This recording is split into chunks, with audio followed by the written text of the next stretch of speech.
colleagues opposite act from the heart. To inform the House that a communication has been received as follows.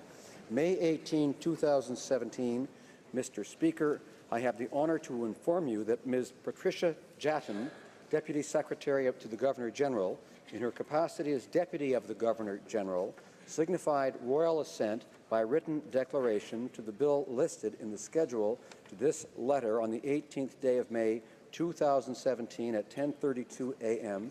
Yours sincerely, Stephen Wallace. Bill assented to, Thursday, May 18, 2017, an act to amend the Controlled Drugs and Substances Act and to make related amendments to other acts, Bill C-37. I have the honour to inform the House that a communication has been received, the text of which follows. May 18, 2007. Mr. Speaker, I have the honour to inform you that Ms. Patricia Jatton, Undersecretary to the Government-General, as Deputy Governor-General, has given royal assent by written declaration to the bills mentioned in appendix to this letter on May 18, 2017 at 10:32 a.m.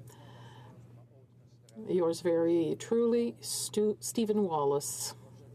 Bill, having received royal assent on May 18th, an act to amend the Drugs Act and other measures and acts. Déclaration de député. Order. Order. The Honourable Member for Rivière-du-Nord. Thank you, Mr. Speaker. This government, Mr. Speaker, like those that preceded it, wants to prevent us from knowing what's on our plates. The Liberals, like the Conservatives, have voted once again yesterday against a bill to require GMO labeling. Time and time and time again in recent years, the Bloc Québécois has tabled bills like yesterday's, and we want to know what we are eating. It seems like good sense, Mr. Speaker. It's already hard to get Ottawa to support our agri-food industry. Just think about our cheese producers or our farmers who depend on supply management and who are being abandoned by the Liberals. And we can think of our fishers, Mr. Speaker. Along with a drop in the number of Quebec products on offer, we don't know if what we're eating was modified in a laboratory or not. The 40 invisible Quebec MPs, including the Prime Minister, find it easier to defend Monsanto than Quebec consumers. That's shameful. The Honourable Member for Ottawa-Vanier. Mr. Speaker, with summer finally here, I rise today to welcome David Gorley of the Ottawa Champions baseball team to the gallery. The Champions will begin their third season this evening, looking to defend their Can-Am League championship. I'm very proud to have the Champions in Ottawa-Vanier as they support local businesses such as the Clock Tower Brewery, Kitchissippi Beer, and Gabriel's Pizza, and ensure local at-risk youth are employed with quality summer jobs. The Champions also raise funds for local charities such as Miracle League of Ottawa, supporting children with physical and intellectual disabilities enjoy the game they love.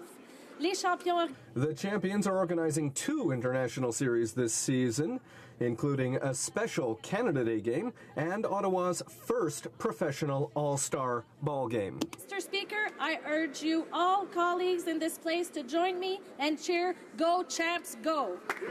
The Honourable Member for South Surrey White Rock. Well, thank you very much, Mr. Speaker. And today I rise in the House to pay tribute to the Cloverdale Rodeo and Country Fair. This world-famous event will attract approximately 100,000 people over this May-long weekend to celebrate the 71st year of the rodeo and the 129th year of the Country Fair.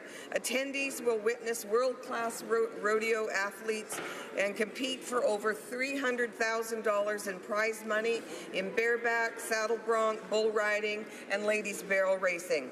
With Canada's 150th anniversary just around the corner, this year's rodeo will have no shortage of Canadian superstars. And of course, we can't forget the fan favorite, mutton busting competition and the amusement park for the kids. I invite everyone to join me at the Cloverdale Rodeo Parade Saturday morning, featuring community floats, drill teams, and marching bands. So grab your cowboy boots and join me with the South Surrey White Rock Youth Council at the Cloverdale Rodeo and Country. The honourable member for Don Valley West. Thank you, Mr. Speaker. Today I pay tribute to Agnes MacPhail, the first woman elected to this House of Commons, and celebrate the Bank of Canada's special commemorative $10 bill honouring her. Agnes MacPhail was first elected to Parliament in 1921, in the first election wherein women had the right to vote. Over 19 years, she worked here to improve the lives of workers and farmers. In 1943, she was elected to the Ontario Legislature for York East, part of my riding of Don Valley West. Living on the corner of Millwood and Donegal in Leaside, she fought for and won Ontario's first equal pay legislation in 1951. Next week, as part of the 150th anniversary of our Confederation, I will join students at Leaside High School to honor the phenomenal achievements of an organizer, activist, feminist, role model, and Leasider, Agnes MacPhail. Merci. The honourable member for Abitibi-Témiscamingue. Mr. Speaker, before I know it, I'm sure I'll have to answer this question. Mom, why do you do your job?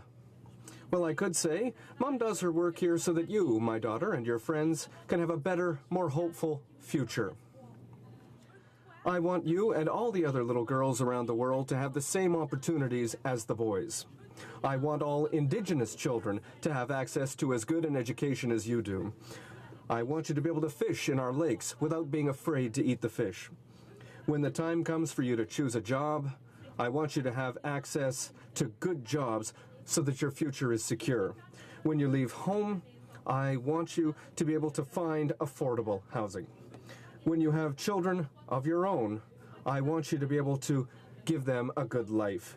There are many other reasons why Mom does this job, but for all these reasons, well, it's to make the world a better place. Sometimes it's hard, but we must never give up. Honourable member for Brampton Centre. Thank you, Mr. Speaker.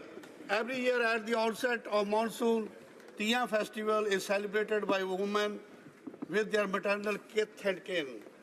On this Mother's Day, Punjabi media tycoon Sukhi Nijjar of Watlo Dur organized a thriving Tiya Mela at Powerade Centre in my riding.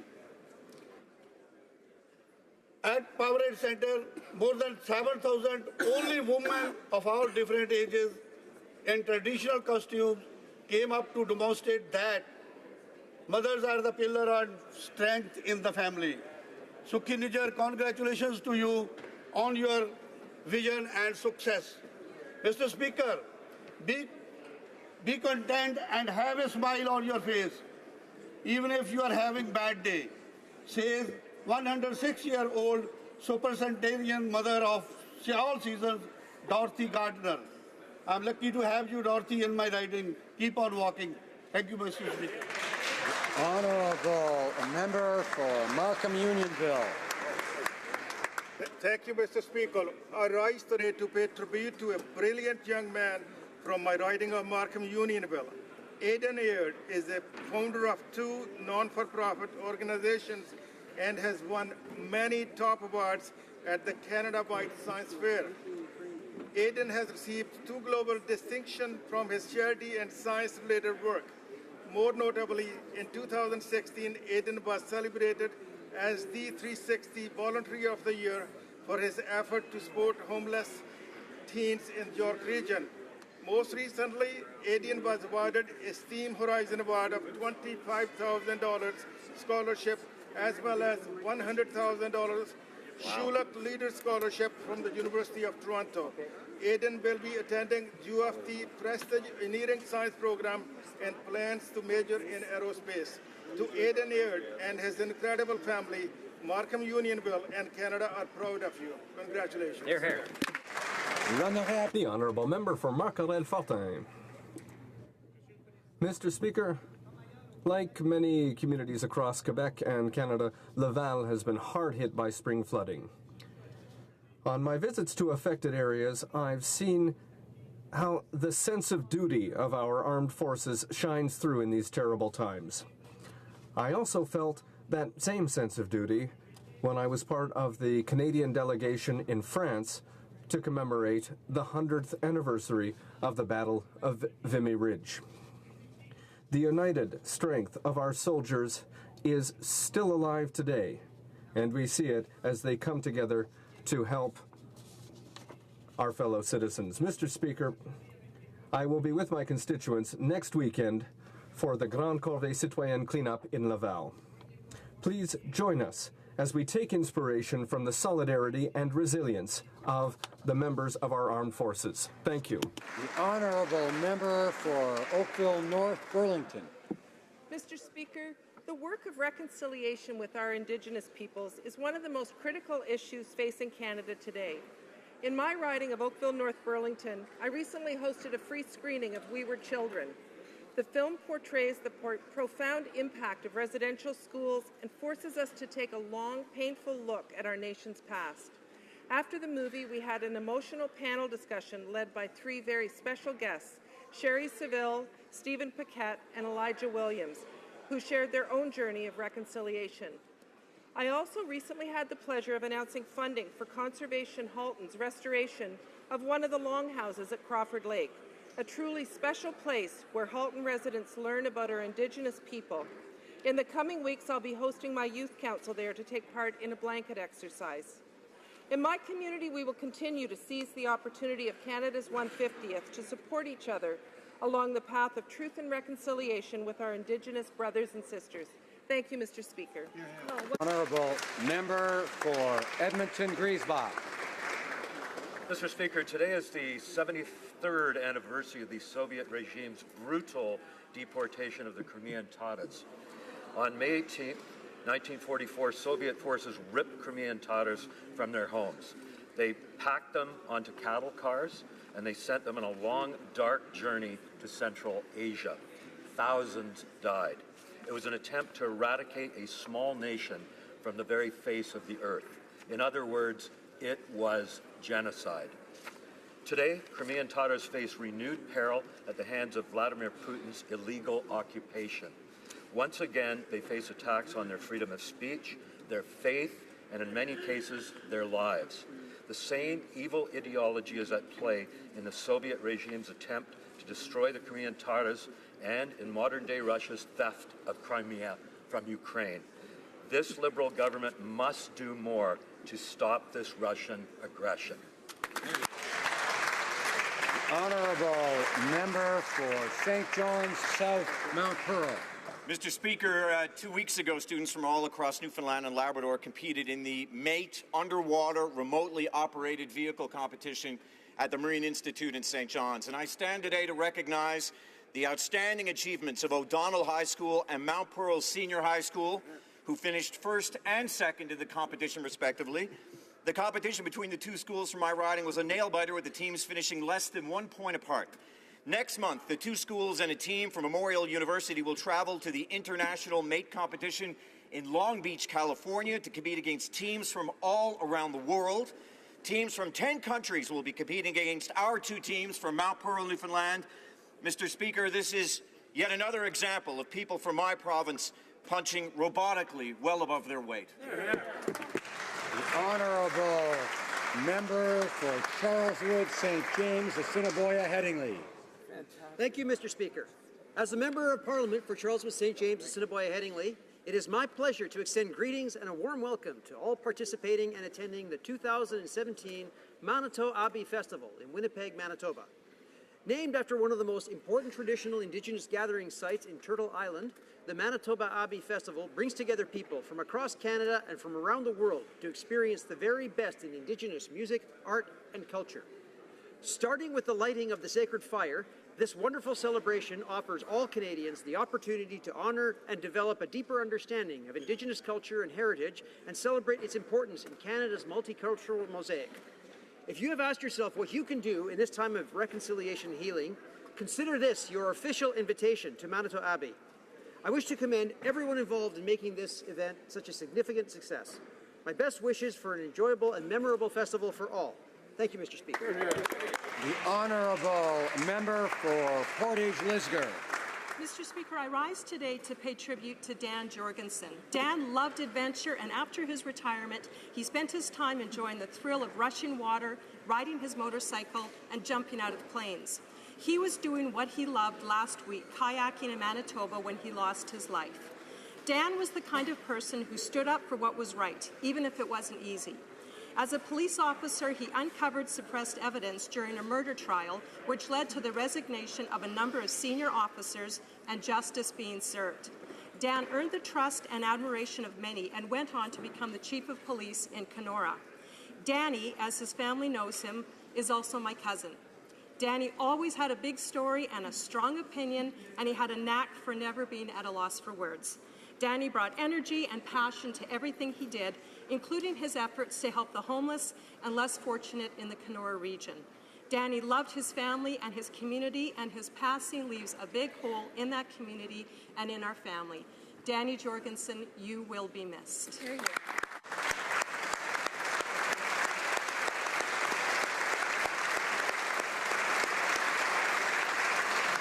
The Honourable Member for Kildonan St. Paul. Thank you, Mr. Speaker. Today, May 18th, we commemorate the 1944 forced deportation campaign conducted against Ukraine's indigenous Crimean Tatars under Soviet leader Joseph Stalin.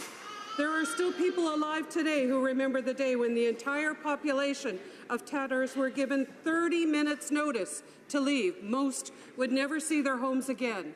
240,000 people were deported, and nearly 100,000 of the exiled men, women, and children loaded onto cattle cars died en route or shortly after arrival in the Urals, Siberia, and Central Asia. Ukraine's Crimean Tatars have been returning to their homeland over the decades, but today we should recall this tragic history. Think of them currently experiencing the heavy hand of Russian occupation, exile, and worse. Thank you, Mr. Speaker. Bravo.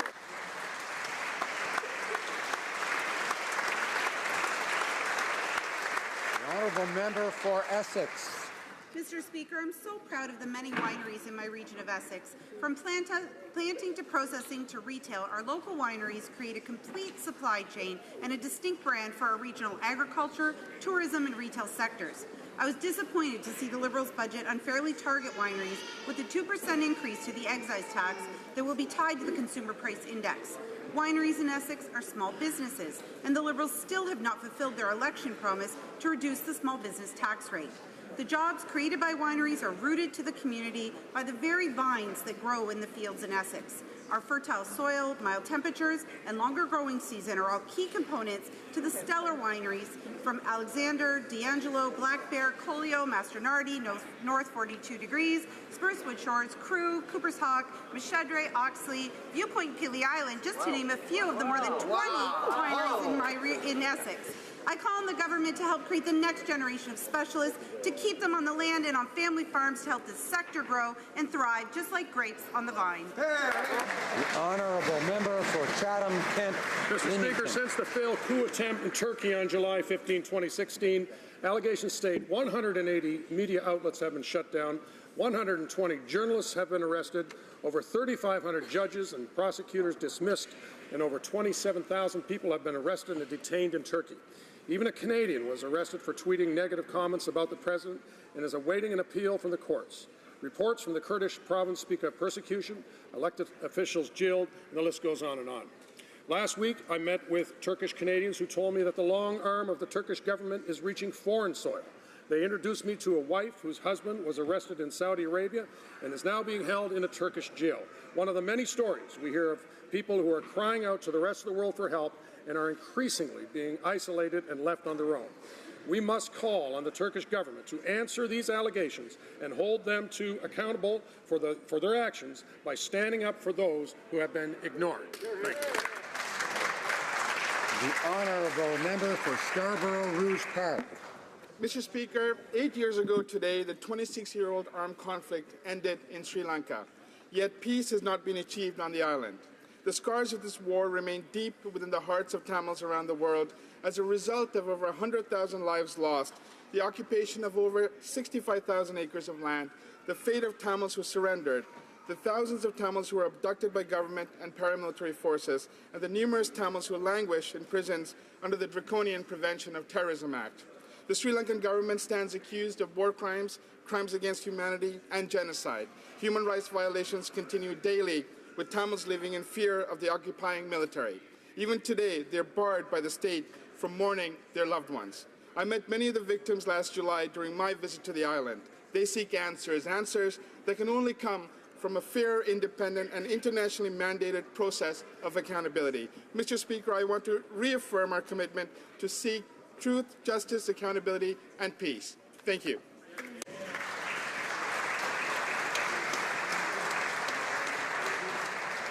Oral questions, questions orales. The honourable member for Lakeland. Many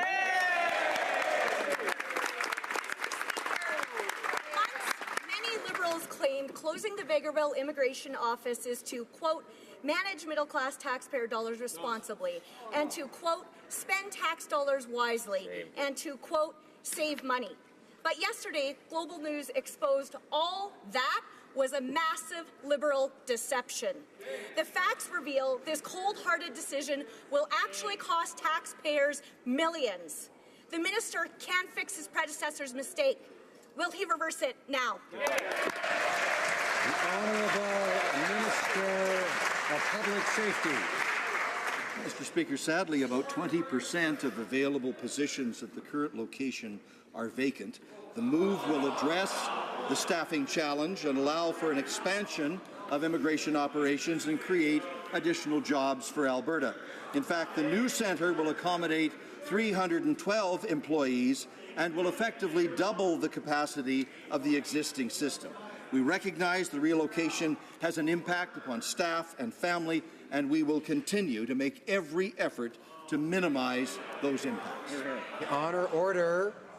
The honourable member for Lakeland. Mr. Speaker, that's actually all nonsense. And just last week, the infrastructure minister claimed the Liberals are closing the office because they, quote, want to be responsible for how they use taxpayers' dollars. But Canadians now know the truth. And rural Liberal MPs, the NDP, and federal public service workers everywhere should be outraged. Because if this can be done to Vegreville, this can happen anywhere. The Liberals covered it up for months, falsely claimed staff aren't up to the job, and are devastating a small town in the process. How can Canadians possibly trust anything these Liberals say?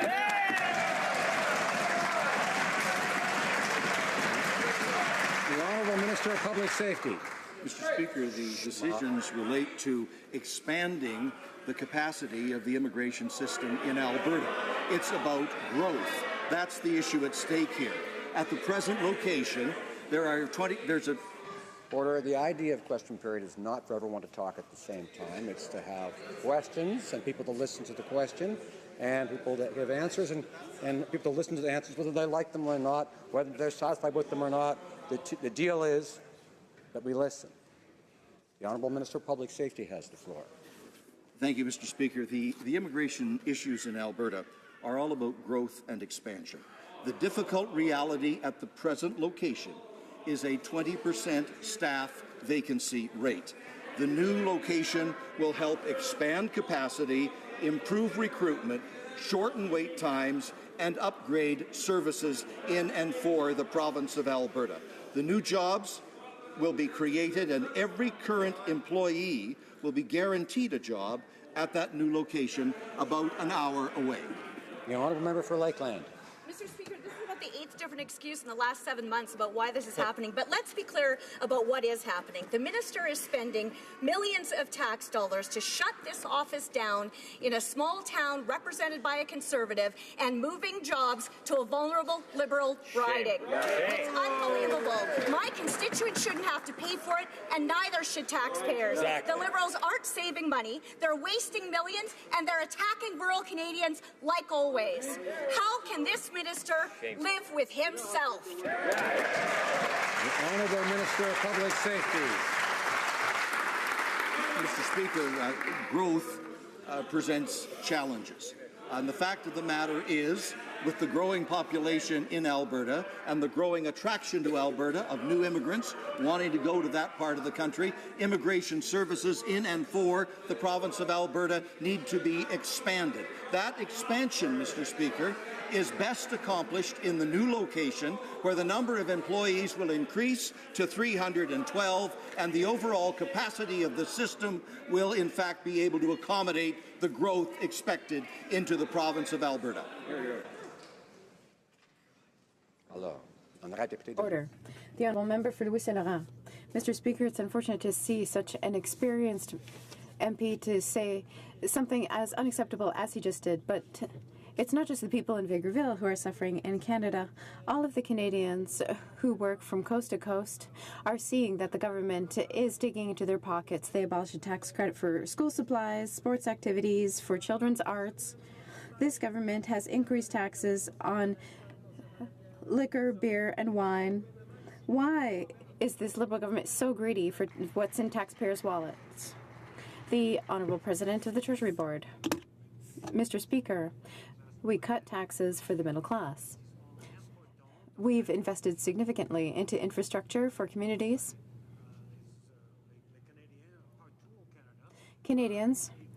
For Canadians throughout all of Canada. Frankly, Mr. Speaker, it's very important to continue. It's important to continue to invest, to generate economic growth, and to create jobs throughout all of Canada for the middle class. We will continue to do so. The member for Louis Saint Laurent.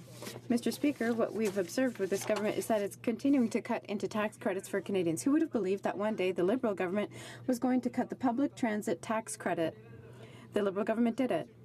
Who would have believed that a Liberal government that was elected on the promise of small deficits was going to run up astronomical deficits? Why is the government constantly attacking Canadians' wallets? The Honourable President of the Treasury Board.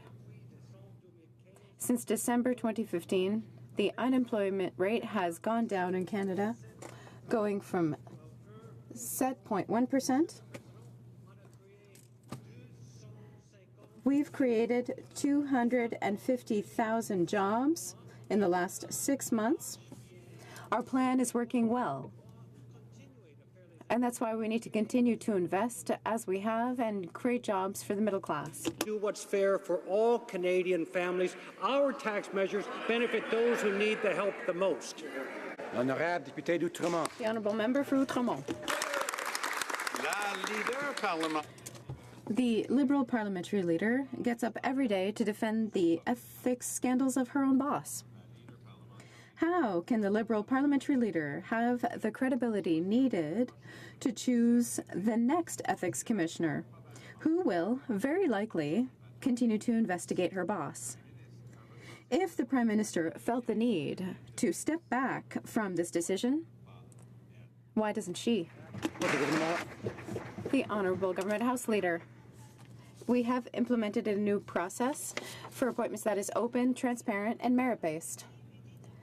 Our goal is to find highly qualified candidates and respect the principle of parity and truly reflects Canadian diversity. We encourage all Canadians to look at the positions available. The process that we've introduced is a good one. Thank you, Mr. Speaker. The Honourable Member for Outremont. House Leader is forced to stand and defend the Prime Minister day after day is that there is no Minister for Ethics on the government side. No kidding. That's why we have an Ethics Commissioner. The independence of the Ethics Commissioner is of paramount importance, no matter the political party. So what would the Liberals have said if, say, Stephen Harper as Prime Minister had named Paul Calandra to choose the Ethics Commissioner during the Senate scandal? The Honourable Government House Leader. Honourable members should be happy to know that we knew that the system under the previous government wasn't working, and that's why we committed to Canadians to introduce a new, open, transparent, merit-based process, one in which positions that are available are openly disclosed online. All Canadians are able to apply, and our aim is to identify high-quality candidates who will help to achieve gender parity and truly reflect Canada's diversity. All Canadians are encouraged to apply for positions on commissions, boards, crown corporations, agencies, and tribunals across the country. As I've said, positions are available online, and I have full confidence that the person that takes the post will take it seriously. The honourable member for Outremont. Mr. Speaker, the Liberals have lost all credibility on independent appointments by choosing a Liberal minister as commissioner. If the Liberal government had chosen, say, a former Conservative, it would have shown that they were serious about accountability and moving beyond partisanship, but that's not what they did. So, can the Liberal House Leader in charge of defending Liberal ethical scandals please explain in what official capacity Jerry Butts communicated with Madeleine Mayer before she was nominated?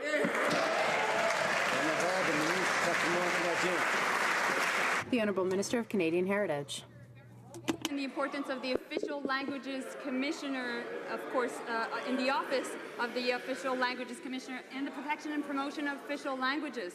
We're committed to find the best candidates to occupy this important position through a rigorous and open and merit-based process. We conducted multiple interviews. I had the chance to talk with my critiques from the two parties opposite. They both acknowledged that she had a great experience, great expertise in the field, and that's why we're convinced that Madeleine Mayer is the best candidate for this office. Thank you.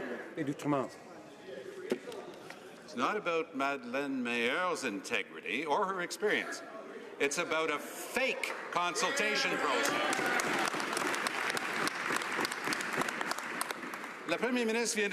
The Prime Minister just chose a Liberal minister as Official Languages Commissioner. Ms. Mayer wanted to be a senator, but the Prime Minister was clear. He would rather she be a commissioner. We found out today that Gerald Butts, Principal Secretary to the Prime Minister, was in contact with Ms. Mayer before she was appointed. By what right did they get involved in this appointment process that is described as nonpartisan?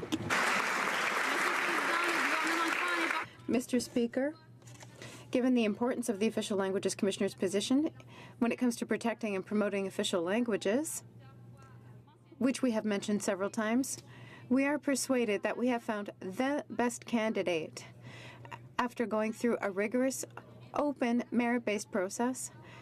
And that's why we conducted many interviews, and that's why I had the opportunity to talk with critics from the other parties. We're persuaded she has the expertise. The Leader of the Opposition just confirmed it. That's why we are convinced that Madeleine Mayer is the best candidate for Official Languages Commissioner. Thank you. Mr. Speaker, here is what the newly nominated Languages Commissioner said about her attempt to become a senator, and I quote, "I thought I could contribute as a senator, but the Prime Minister made it clear that he did not want any politicians in the upper chamber."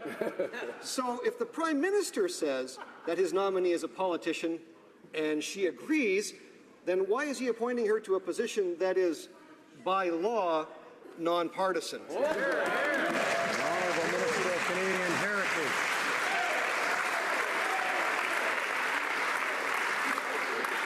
Mr. Speaker, we're extremely proud of Mrs. Mayer's candidacy. As many of the opposition critics and even the Leader of the Second Opposition has mentioned, Mrs. Mayer is highly qualified and has the experience for this important position. Not only that, many organizations that have a lot of, many organizations that are involved in the protection of minority linguistic rights have saluted and have said that she has, of course, the right experience, the right expertise, and that's why we are convinced that this is the right candidate. The honourable member for Red Deer Lacombe.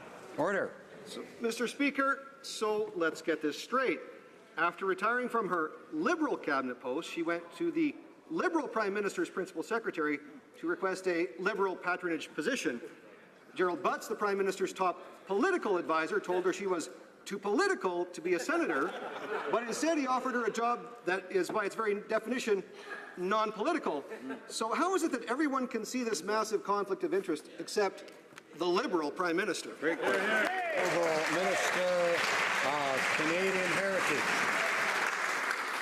Dans le contexte du processus, in the context of the process for finding the best candidate to take on the position of Official Languages Commissioner, I believe that we conducted several interviews, and I am persuaded that we have found the best candidate. My colleague may not know all the experience and expertise that Ms. Meyer has, but she is well known for protecting the Montfort Hospital in Ottawa. She defended official languages in Ontario as well. That means that her career speaks for itself. Many members of the opposition have already remarked upon it, so we're convinced we made the right choice. The member for Mégantic-L'Érable.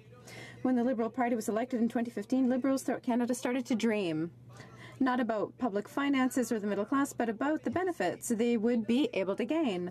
The most recent case, Madeleine Meyer. She dreamed of living the life of a senator, but the Prime Minister, who didn't want to get involved, said no. However, Ms. Meyer, proud contributor to the Liberals, got a consolation prize, Official Languages Commissioner. Does transparency for the Liberal government means applying online to liberal.ca? The Honourable Minister of Canadian Heritage.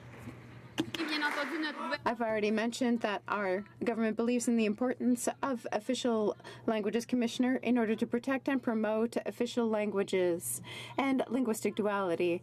We committed to find the best person for the job following an open process that is merit-based and conducted many interviews. And I had the opportunity to speak to critics from the opposition. We all agreed that she had the expertise and the experience, and that's why we are sure that this is the best candidate. Thank you. Albert Edmonton. Mr. Speaker, in addition to the Official Languages Commissioner, we now learn that the price of appointment as a Superior Court judge also involves generous donations to the Liberal Party, with two of the latest appointees being none other than generous Liberal Party donors. For a Prime Minister who promised a new merit-based appointment process, is it just a coincidence that so many Liberal Party donors are being appointed, or is this just the latest example of a Liberal promise made and a Liberal promise broken? Yeah. The Honourable Minister of Justice. Well, thank you, Mr. Speaker. I always appreciate the opportunity to stand up to talk about our new open and transparent judicial appointments process. I've been fortunate enough to find 60 significantly meritorious candidates that reflect the diversity of Canada and appoint them to the Superior Courts across the country. I look forward to continuing to make announcements about judicial appointments, and I'm very pleased with how the bench across the country is shaping up. Order. The honourable member for Barrie Innisfil. The Liberals' election platform promised that they would appoint parliamentary watchdogs that were, quote, accountable only to Parliament, not the government of the day. This process is a complete sham. These watchdogs won't be accountable to Canadians. They'll only serve Liberal partisan interests. And now that a Liberal insider has been handpicked by the Prime Minister as the Official Languages Commissioner, what Liberal Party donor can we expect to be cast in the new role of Ethics Commissioner? When it comes to appointing officers of Parliament, will they just stop the charade and admit that only Liberals asked by Gerald Butts and Katie Telford need apply? Honourable Minister of Canadian Heritage. Mr. Speaker, of course, we believe in the importance of the office of the Official Languages Commissioner. Why? Because we believe in the importance of promoting and preserving the official languages of this country. And we're committed to find the best candidate. After, of course, a thorough process that was open and that was merit-based. So we had the chance to do multiple interviews and also to go through an important, thorough process. I had the chance also to consult my critiques, and ultimately we all agree that Madeleine Meyer, has the qualification for this important position. Thank you. Member for Barrie Innisfil. Well, it's clear, Mr. Speaker, that the Prime Minister's time away from hosting cash for access events has put the process back several months by not being able to accept resumes with checks attached. But he's back tonight in Vancouver with his new cash for access, and who wants to be the Ethics Commissioner countrywide tour? Mr. Speaker, when the Prime Minister gets back to Ottawa from his tour, will he be handing resumes over to the government House Leader Gerald Butts, Katie Telford, stacked in the orders of the highest checks given to the Liberal Party? Honourable Government House Leader. Mr. Speaker, the way the new open, transparent, merit-based appointment process works is that Canadians can apply. They do not have to be affiliated to anyone or encouraged. They can choose that they should apply and that they deserve to be considered, and that's why it's an open, transparent, merit-based process. Exactly what we committed to Canadians, we are delivering on. And our aim is to identify high-quality candidates who will achieve gender parity and truly reflect Canada's diversity. Under the new process, over 140 appointments have been made. Thank you, Mr. Speaker. Order. The honourable member for Essex. Mr. Speaker, the United States have formally triggered the clock on renegotiation of NAFTA. With hundreds of thousands of jobs on the line, the Liberals still haven't disclosed their priorities to Canadians. After the Liberals told Canadians not to worry, Donald Trump slapped massive tariffs on Canadian lumber and launched verbal attacks on our energy and dairy sectors. Canadians are seriously concerned about their jobs. Hear, hear. When will the Liberals stop appeasing the U.S. president and stand up for Canadian jobs? The Honourable Minister of Foreign Affairs. Mr. Speaker, the notice that was given by Ambassador Lighthizer today is a step that has long been anticipated. It is a routine part of the U.S. domestic process. NAFTA negotiations have not yet begun. The formal notification today means that those negotiations can begin no sooner than 90 days from today. I was pleased to meet with Ambassador Lighthizer on Tuesday, less than 24 hours after his swearing in. It was his first meeting with a foreign official. We are ready to stand up for the Canadian national interest. We'll always do that. The Honourable Member for Laurier-Sainte-Marie. Thank you, Mr. Speaker. This morning, yes, the United States announced that they were going to begin the process to renegotiate NAFTA, and that's not a surprise. I agree. But 90 days is not far from now. President Trump was very clear.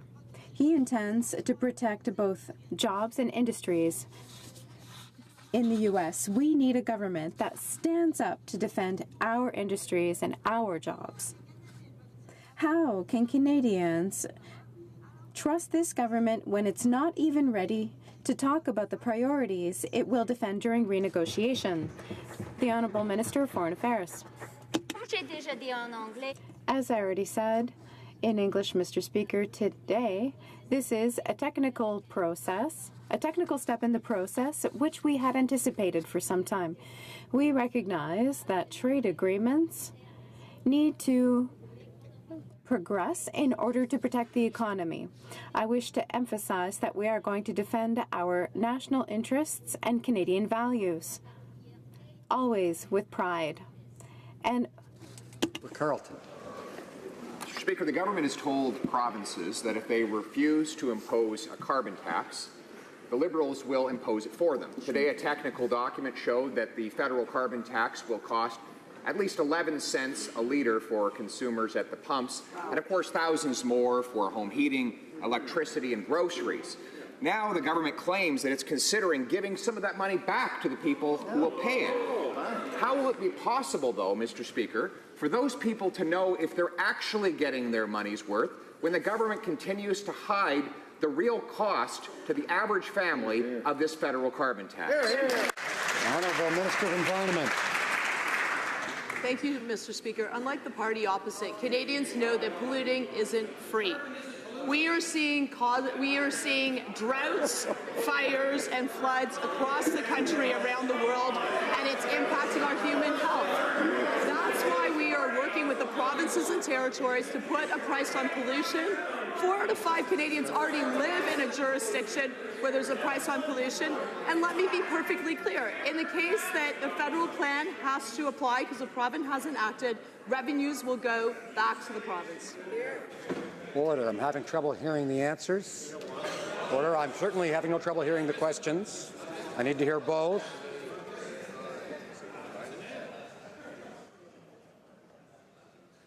The honourable member for Carleton. In its 26-page technical report on the federal carbon tax, the government has thought of every single way to wring every single dime out of taxpayers in the relevant jurisdictions. There's talk of registered fuel importers, registered fuel distributors, surplus credit, special bringing in rules. All of this detail, except one detail. How much will it cost for the average family to pay the damn tax?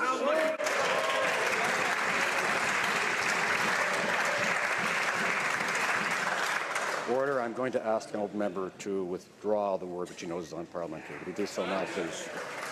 Withdrawn. I thank the honourable member. The honourable Minister of Environment. Thank you, Mr. Speaker.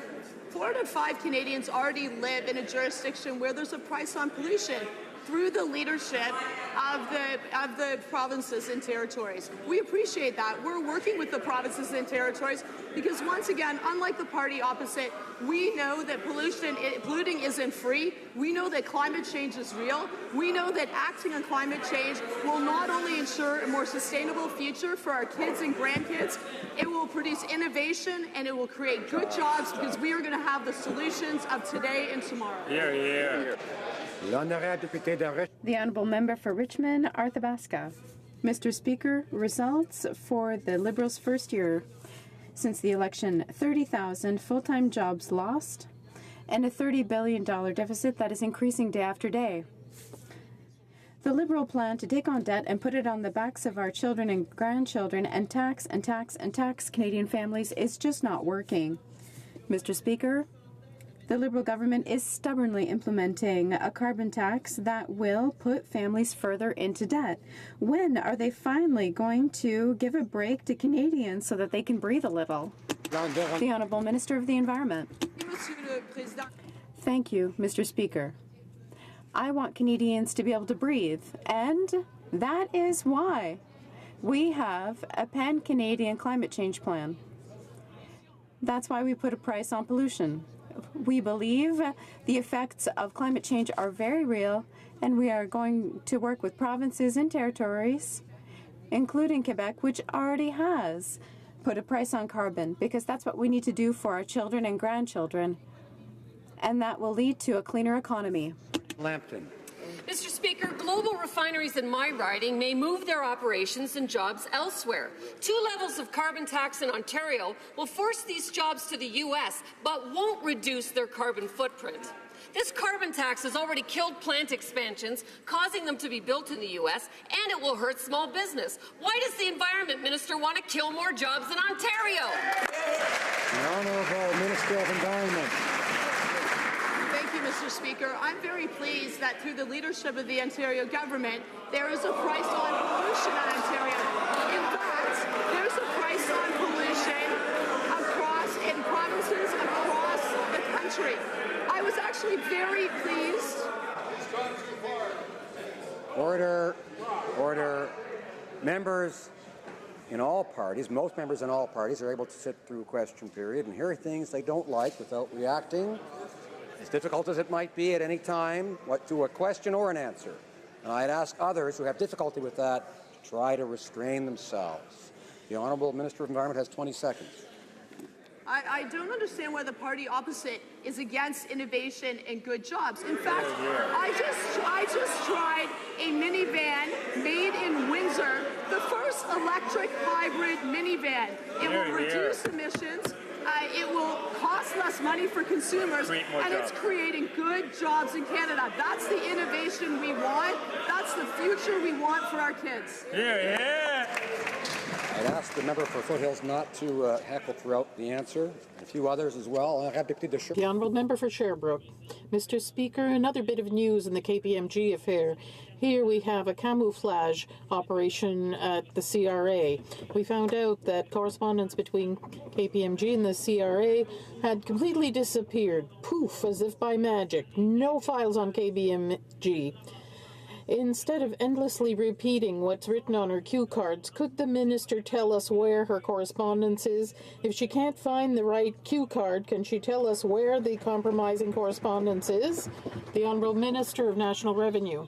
The agency has confirmed that diligent search has been done and the guidelines have been followed. The CRA and the client department, represented by the Department of Justice, and given the various roles involved, keeps various files. An examination by a third party involved the examination of thousands of files and many days of interviews. It's shameful to suggest that the investigator drew conclusions without sufficient evidence. Mr. Strathcona. Mr. Speaker, speaking of missing files, despite commitments made by this government at the G20 to eliminate the $1 billion worth of perverse subsidies for the fossil fuel sector, the Auditor General reports he has found little evidence of action, let alone any clear, credible plan. Worse, the Auditor General reports he was denied access by both the Ministers of Finance and the Minister of Environment and Climate Change to the very information necessary to conduct his audit. Eliminating these perverse subsidies was part of their election plan. When will the Canadians finally see action, or is it just another broken promise? The Honourable Parliamentary Secretary to the Minister of Finance. Thank you very much, Mr. Speaker, and I want to thank my colleague for her question. We thank the Office of the Auditor General for their hard work, and we accept the recommendation. Our government has a strong plan to invest in clean growth that will help create middle-class jobs and get the country on the path of a low-carbon economy. We have made a commitment with our partners in the G20 to phase out the inefficient fossil fuel subsidies by the year 2025, and we are on track to meeting that target. Going forward, the government will provide budget preparation information and all documents to the Auditor General. Thank you very much, Mr. Speaker. Honourable Member for Sackville, Preston, Chesapeake. Mr. Speaker, the men and women of the Canadian Forces and their families make great sacrifices to serve Canadians. As a Member of Parliament for the riding of Sackville, Preston, Chesapeake, that has many veterans and military families, I can tell you personally that there is absolutely no doubt that when veterans and soldiers are deployed abroad, it's much more complicated for them and their families. So I would ask the Parliamentary Secretary to National Defence to tell us what the government has done to help the military. The Honourable Parliamentary Secretary. I thank my colleague for his question. In recognition of the essential and dangerous work that Canadian soldiers accomplish throughout the world, all troops deployed abroad in designated missions will be exempt from federal tax on their salaries up till the rank of Lieutenant Colonel. This measure will be retroactive to January 1st, 2017, and will now have no impact on the evaluation and allocation of ranger pay. Mr. Speaker, no matter the final result, the provincial election in BC has put the Trans Mountain Expansion Project at risk, with avowed pipeline opponents now making up about half of the legislature. The Prime Minister approved this pipeline project last year, but since then has done nothing to champion it in BC. Press conferences in Ottawa and speeches in Calgary and Houston won't help get this job-creating project built in British Columbia. When will the Prime Minister ignore the fears of his BC caucus and come and sell the project in BC to ensure that the pipeline he approved actually gets built in BC? Minister of Natural Resources. Mr. Speaker, we approved the pipeline. This is a federally approved pipeline that went through the most rigorous of all possible assessments. The approval of the National Energy Board and then the subsequent approval of the Government of Canada comes with 157 conditions. But I should also say to members opposite that these decisions were made on time, loyal to what the Government of Canada had said to the people of Canada. The Honourable Member for Chilliwack Hope. Mr. Speaker, the Prime Minister is in BC today, but he's not there to champion the pipeline that he approved. It's clear that the Liberal BC caucus wants this project to fail, and they don't want the Prime Minister to sell the pipeline to British Columbians. If the Prime Minister doesn't personally intervene to promote the Trans Mountain Pipeline project, a project he personally approved, it will not get built. When will the Prime Minister stop putting the jobs of BC Liberal MPs ahead of the jobs of tens of thousands of energy workers? And when will he finally start to champion this project in British Columbia? Honourable Minister of Natural Resources. The approval of the Trans Mountain Expansion Project is only one of many decisions that this government has taken to acknowledge the leadership of the province of Alberta in the energy sphere and the number of jobs that will be created by it. Even just today, the Premier of Alberta announced $225 million in loans for the rehabilitation of abandoned oil wells because of a $30 million grant from the Government of Canada. Again, we acknowledge the importance of the Alberta energy industry, even if members opposite can't see. Order. Order. The honourable member for Calgary-Mindapore. Mr. Speaker, this Liberal government continues to attack Calgary and Canada's economy. After so-called consultations, the Prime Minister's panel recommended the National Energy Board be moved from Calgary to Ottawa. With no solid evidence supporting the recommendation, they decided that politicians and lobbyists would make better decisions than scientists and industry experts. Does the Prime Minister really believe that career politicians in Ottawa can make better evidence-based decisions than experts who live on site in Calgary? Honourable Minister of Natural Resources. Mr. Speaker, just last week I had the pleasure of visiting Calgary to announce multi-million-dollar investments with the Government of Alberta and the private sector, which is way, way beyond the kind of investments that we saw in Alberta, the confidence that we have in Alberta. We know that Alberta is the centre of the energy industry in Canada. It's been that way for a long time, and I'm sure it'll be that way for decades in the future. Honourable member for Calgary Heritage. Mr. Speaker, even Alberta Premier Rachel Notley has described the Liberals' decision to move the NEB from Calgary to Ottawa as dumb, a sentiment I wholeheartedly agree with. The additional red tape and the extended timelines will kill our struggling energy industry at a time when Canadians, and especially Albertans, need jobs and economic opportunity. Will the Natural Resources Minister reject these dumb changes that are designed to hobble our energy industry? Honourable Minister of Natural Resources. Mr. Speaker, an expert panel of 5 individuals, including one from Alberta, have spent months consulting Canadians on what a world-class regulator would look like. There are 26 recommendations. The Government of Canada will now carefully assess these recommendations.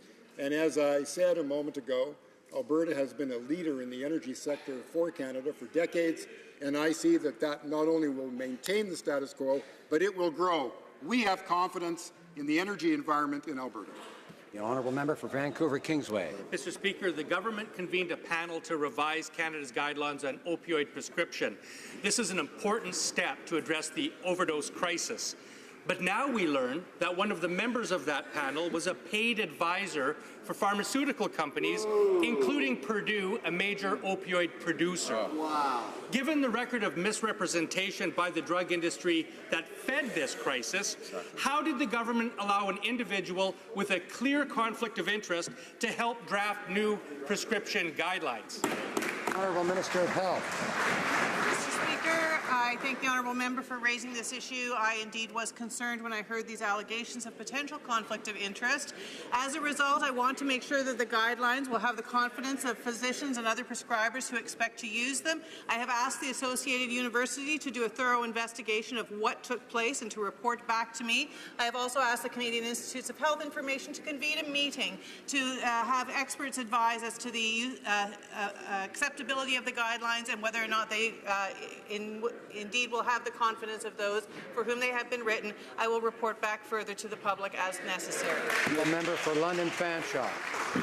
Mr. Speaker, just as in 2016, the Liberals introduced a bill with substantial changes to veterans' benefits, then immediately crammed those changes into an omnibus budget bill. This effectively mutes debate and evaluation of veterans' benefits. And the Liberals denied the Veterans Affairs Committee any time to even discuss the bill. There are serious issues regarding benefits for our veterans and how they are being administered. Why is this minister and this Liberal government afraid of basic review of the changes that they're rushing through? The Honourable Minister of Veterans Affairs. Mr. Speaker, we are committed to veterans and their families and delivering the services that they need where and when they need it. We've been showing that commitment since day one.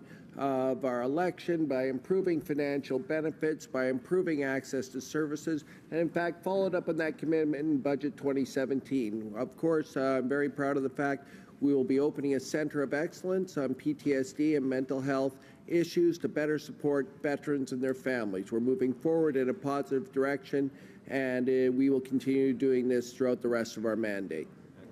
Honourable Member for Selkirk, Interlake Eastman. Mr. Speaker, evidently our foreign minister and her predecessor hold opposing philosophies. Stéphane Dion was guided by a philosophy of responsible convictions. Dion rejected Magnitsky-style legislation that would make corrupt foreign officials accountable because he was afraid of antagonizing Vladimir Putin. Yesterday, the foreign minister announced her support for Bill S-226, the Sergei Magnitsky law. With her support now, can the minister confirm that Mr. Dion's philosophy of responsible convictions and Russian appeasement are no longer guiding Canada's foreign policy? The Honourable Minister of Foreign Affairs.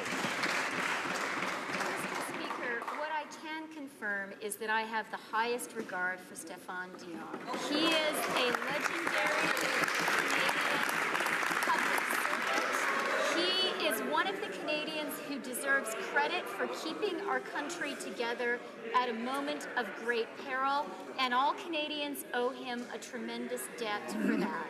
As our foreign minister, Stéphane Dion was a leader of bringing Canada back, of elevating our voice on the world stage, and I am proud that Stéphane Dion has agreed to serve as our ambassador. Order. The Honourable Member for Thornhill. Mr. Speaker, after 18 months of Liberal foot-dragging on Magnitsky sanctions, in the face of unanimous Foreign Affairs Committee advice and the arrival in the House of strong private members legislation, the government has finally signalled it will support Senator Andrzejczyk's bill. Hear, hear. Finally. But there are 12 other recommendations in the committee report aimed at fixing Canada's dysfunctional sanctions enforcement to increase capacity, coordination and commitment between departments and agencies. Will the government take this advice as well and act? Minister of Foreign Affairs. Thank you, Mr. Speaker. I do want to start by saying I was very pleased last night with our discussion of Bill S-226, and I was pleased to announce that the government will be supporting this bill. And I would like to recognize the work of the member for Selkirk Interlake on this bill, and also my colleague from Etobicoke Centre and the great Irwin Kotler. This is a real example of the House working together and of cross-party support for Canada working on human rights. As for, and I also want to support the work of the committee. I am reviewing the other recommendations very carefully. It was a unanimous report, and it was work very, very well done. Thank you. The Honourable Member for Kamloops Thompson Caribou. Mr. Speaker, in a technical briefing with the Parliamentary Secretary said 100% of BC First Nations supported the tanker ban. They neglected to mention the very many that count on energy as an opportunity for their future. This is a government that committed to free, prior and informed consent. This is hardly an example of getting that free, prior and informed consent. Is the minister prepared to table in this House a list of the coastal First Nations that support the tanker ban and the dates in which they were consulted? Honourable Parliamentary Secretary to the Minister of Transport. Mr. Speaker, our government has consulted extensively with Indigenous groups, communities and stakeholders to listen and gather input on the tanker moratorium. Since January 2016, we have held 75 engagement sessions to discuss improvements to marine safety and formalize the oil tanker moratorium. We're committed to continue working with Indigenous peoples and stakeholders across the country to advance measures to enhance marine safety, protect the environment and communities, and support economic development. The Honourable Member for Surrey Centre. We owe a great duty to those who have given so much in service for all Canadians. Canada's veterans and their families deserve our care, compassion and respect. As the Lower Mainland grows rapidly, more and more veterans call Surrey home. Can the Minister of Veterans Affairs update this House about the government's efforts to ensure that veterans across the country get the services they need when and where they need them? Honourable Minister. I would like to thank my honourable colleague from Surrey Centre for his question and his passion and advocacy for veterans and their families. Next week's a big week for Veterans Affairs, as we will be reopening the last of the 9 offices closed by the former government. We'll be opening up the Prince George office. I can also say it's exciting. We'll be opening up a brand new office in Surrey, BC, where we will be able to serve 7,000 veterans and their families, who then will be able to get our programming, one-on-one help they need to help build their lives. We're very proud of this, Mr. Speaker. Honourable Member for Calgary-Nose Hill. Mr. Speaker, Canadian citizenship that was obtained by fraud or deceit is not a right because, according to Canada's laws, that person was never entitled to it in the first place. This principle is at odds with a federal court judge who has ruled otherwise. If this ruling is implemented, it will risk motivating people to lie on their citizenship application. Yep. Will the federal government protect the integrity of our immigration system by appealing this ruling? And if so, when are they going to make this announcement? Honourable Parliamentary Secretary. Thank you, Mr. Speaker. We do thank new arrivals in Canada for their contribution. We also are convinced of the value of Canadian citizenship, and no one can defraud it or undermine its integrity. We do not take the revocation process lightly, but sometimes it's necessary. We will carefully examine the federal court decision, and we will respond in due course. Honourable Member for Salaberry-sur-Roi. The Minister of Transport came to my riding and announced that the dismantling of the Catherine Spirit shipwreck would start in the spring of 2017 after a call for tender. He confirmed this in this House after I put a question to him. We're in mid-May, the call for tender has not been issued, and of course the dismantlement has not started. Can the government give me a specific date for the launching of the call for tender, the start of the work, and how long will it take to dismantle the Catherine Spirit shipwreck? The Honourable Parliamentary Secretary to the Minister of Transport. There is work to do, Mr. Speaker, and our National Oceans Protection Plan will provide that comprehensive plan to address abandoned, derelict, and wrecked vessels in Canadian waters. We will be introducing new legislation that puts the responsibility and liability on vessel owners to properly remove and dispose of their vessels. Mr. Speaker, these are meaningful steps in the right direction to address this multifaceted issue. Honourable Member for Dartmouth-Cole Harbour. Mr. Speaker, mental health awareness and improvements matter to me both as a parent and as a parliamentarian. We've been hosting mental health town halls in Dartmouth-Cole Harbour, and we've produced our first report on youth mental health, which I've submitted to the Minister just last week. Now, we know that the Government of Canada is investing $5 billion in targeted mental health care funding over 10 years to the provinces and territories to improve access to mental health services. Can the Minister of Health please update this House on the progress she's making in working with the provinces and territories to ensure this new targeted mental health care spending is most effective? The Honourable Minister of Health. Mr. Speaker, I want to thank the member from Dartmouth-Cole Harbour for his question and for his advocacy on behalf of mental wellness. I thank him for the report that he delivered it to me, which was very thorough and informative. As he indicated, our government has committed $5 billion of new funding to provinces and territories. We know that there are over 500,000 young people in Canada that are on a waiting list to receive access to mental health care and services. That money that we are giving to the provinces and territories is enough to entirely clear that waiting list. This is good news, and we will be working with the provinces and territories to deliver a set of metrics, and we look forward to seeing better access to mental health care. Honourable Member for Edmonton-Wetaskiwin. Thank you, Mr. Speaker. Mr. Speaker, Liberals in the House today have spoken a lot about important past Conservative investments in autism research and surveillance. The Canadian Autism Partnership was created to put that world-leading knowledge to use with meaningful impact for Canadians with autism. The investment, a modest $3.8 million per year. Again, one dime per Canadian. We didn't get an answer yesterday and have gotten none so far this morning, so I'll try again. Will the Minister commit today to funding the Canadian Autism Partnership? The Honourable Minister of Health. Mr. Speaker, I believe that it's important to reiterate that autism spectrum disorder is a disorder of great significance, and it has a significant impact not only on the individuals but on their families for their entire lives. It requires a whole-of-government response, and in fact, that's what our government is doing. As the member indicated, we are investing in research, in data, in surveillance, in training. We are also investing in a range of government programs that will have a positive impact on these families, including the Child Disability Credit, including the Canada Child Benefit. The Minister for Employment and Social Development is also investing in a program called Ready, Willing and Able, which I understand is already having a... The Honourable Member for Pierre Boucher, Les Patriotes Verchères. Mr. Speaker, the Minister of National Revenue had made a commitment that the person who was investigating the links between KPMG and Revenue Canada would have access to all necessary documents. We found out that all the documents were accessible except those that the agency decided to destroy. Did the minister allow her officials to destroy documents that could have shed light on the incestuous links between KPMG and her department? The Honourable Minister of National Revenue.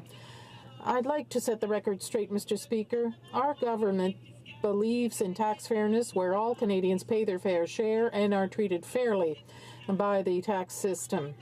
Our government came to power with the firm intention of strengthening our efforts in order to combat tax avoidance and tax evasion on an international scale. Now, as I said, the CRA has brought this before the courts and will use all legal recourse allowed to settle this. That's what Canadians expect, and I hope my colleague opposite has understood that. Thank you. The Honourable Member for Joliette. Mr. Speaker, everyone's treated fairly, especially KPMG. While the Finance Committee was examining KPMG's activities on the Isle of Man last year, the Liberal Party appointed an executive of KPMG as National Treasurer of the party. While they were denouncing this fraud, the government was giving KPMG contracts. Will the minister sanction the senior official who destroyed the evidence that demonstrated incestuous links between his agency and KPMG, or give him a promotion? The Honourable Minister. The CRA is the client department, the Department of Justice, has different files. The examination by an independent third party that I ordered last year involved the examination of thousands of files and many days of interviews. Mr. Speaker, I repeat, it's shameful to suggest that the investigator reached conclusions without sufficient evidence, with no regard for her experience, and she is the former dean of Dalhousie Law School. Opposition House Leader has the usual Thursday question. Yes, I do, Mr. Speaker. I would like to ask the government if they could please share with us what's happening the rest of this week, and then when we come back after our week in the constituency next week. Thank you. House Leader. Mr. Speaker, this afternoon we will be pursuing the debate that we started this morning on the opposition motion from the Conservative Party. Tomorrow we will start debate on Bill C-46 concerning driving under the influence. Next week, members will be working in the ridings, and when we return, we will move on to the study of Bill C-6 on citizenship. Continue with second reading debate of Bill C-46. Thursday, June 1st, will be an allotted day. Mr. Speaker, I would like to underline the fine work that took place in Committee of the Whole yesterday evening. It was productive with many good exchanges that elevated the quality of the debate in this place. I would like to sincerely thank all honourable members and their respective staff, and also the House of Commons staff, for their hard work, which went late into the night. The next Committee of the Whole will be the Monday we return to this place. And finally, Mr. Speaker, as has been done in the past, I will be giving notice of a motion today to extend the sitting hours until the summer adjournment in June to midnight from Monday to Thursday, which I will be moving upon return from constituency week. I trust the opposition parties will support this motion. Thank you, Mr. Speaker. I believe the honourable member for Kamloops Thompson Caribou is rising on a point of order. Thank you, Mr. Speaker. After that, indicated that she had very specific documents in terms of coastal First Nations who had supported the moratorium ban and the dates in terms of what consultation happened. I would ask that she table those documents as per the question. Which member?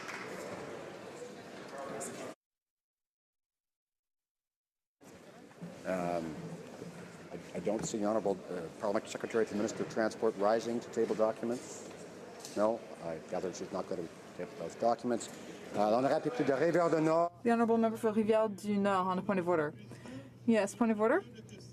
During question period, I made a declaration in which I said that 40 ghost members, including the Minister, had a hard time defending Quebec's interests.